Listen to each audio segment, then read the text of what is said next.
चाहे समाज का छोटा तबका हो, जिसने हमें याद किया, आपके दरवाजे तक भी पहुंचने का हमने काम किया है, आपके सम्मान के साथ खड़ा होने का भी काम किया है। लेकिन आज सवाल सिर्फ बजरंग बहादुर सिंह का नहीं, 25 करोड़ जनता का। 2017 से पहले भी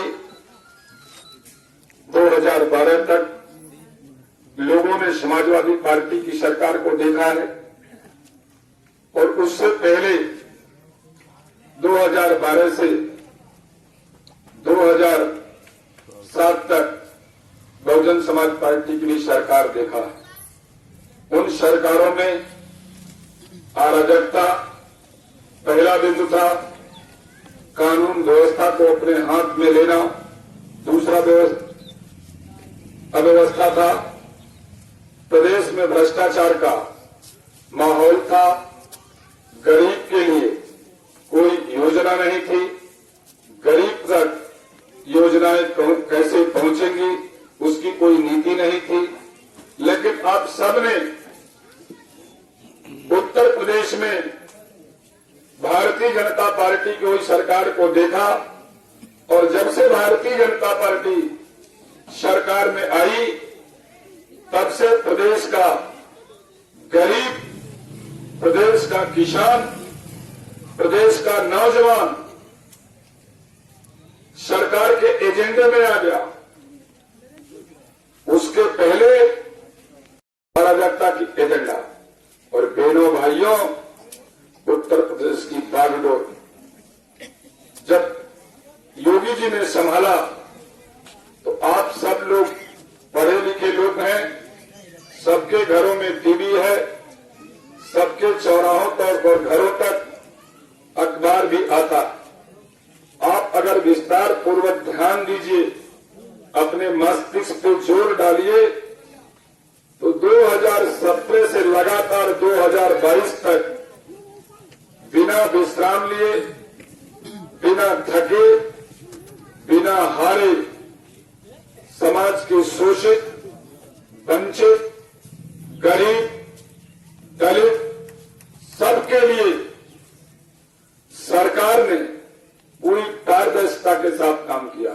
जो नारा दिया था, सबका साथ, सबका विकास, सबका विश्वास, वो भारतीय जनता पार्टी की हर योजना में चरितार्थ होता है। चल सके उसके लिए बूस्टर डोज के तरह निश्चित रूप से सभी किसानों को 6,000 रुपए सालीना किसान सम्मान निधि दिया। और आपको सुनकर के ताज्जुब होगा कि इस जनपद में कितने किसानों को यहां पैसा मिलता है। तो 4.5 लाख किसानों को अकेले महाराजगंज में 6,000 रुपए सालीना मिलता है। और उससे भी ज्यादा ताज्जुब आपको होगा कि हरियाणा विधानसभा के 80,000 किसानों को आज किसान सम्मान निधि मिल रही है।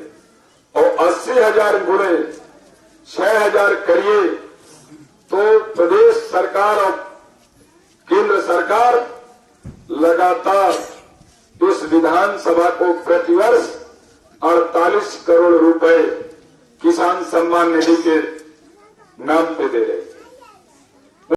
लोगों के शौचालय के पैसे सीधे डीबीटी योजना के माध्यम से, डायरेक्ट ट्रांसफर योजना के माध्यम से 40 करोड़ रुपए गरीबों के खाते में निर्गत करने का काम अगर किसी सरकार ने किया है तो योगी सरकार ने किया है। बहनों भाइयों, कोरोना काल आया, देश संकट में, लोगों के जान बचाने मुश्किल हो गए थे, लेकिन मोदी जी के कुशल नेतृत्व के कारण 6 महीने के अंदर अपने देश के वैज्ञानिकों ने, अपने देश के संसाधन ने वैक्सीन बना दिया और आप सबको सोचना भी चाहिए, विचार भी करना चाहिए।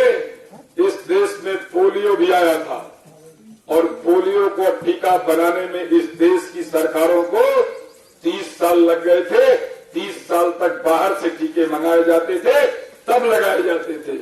लेकिन योगी जी के नेतृत्व में निश्चित रूप से 6 महीने के अंदर वैक्सीन बनी और एक एक व्यक्ति पे सरकार ने 8-8 हजार रुपए खर्च करके फ्री वैक्सीन लगाया। और बहनों भाइयों, उस लॉकडाउन से जो समस्या उत्पन्न हुई थी, जो बाहर कमाने गए थे आपके भाई, आपके बेटा, आपके पिता, वो अपने घर को चले आए थे। गरीब के घर निश्चित रूप से संकट खड़ा हो चुका था। ऐसे में मोदी जी ने देश भर के लोगों को फ्री राशन की व्यवस्था सुनिश्चित किया। और बहनों भाइयों, उत्तर प्रदेश में तो योगी सरकार ने एक बार नहीं, 2-2 बार 12 महीने लगातार फ्री राशन की व्यवस्था किया। योगी यही नहीं रुके, योगी ने 1 किलो चना, 1 किलो नमक, 1 लीटर रिफाइंड तेल की भी व्यवस्था किया। बहनों भाइयों, जो 70 सालों में पेंशन 400 रुपए था, इन 5 सालों में योगी ने उसे बढ़ा करके 1000 कर दिया। और सरकार बनेगी तो उन्होंने घोषणा कर दिया है कि पेंशन गरीब को 1500 रुपए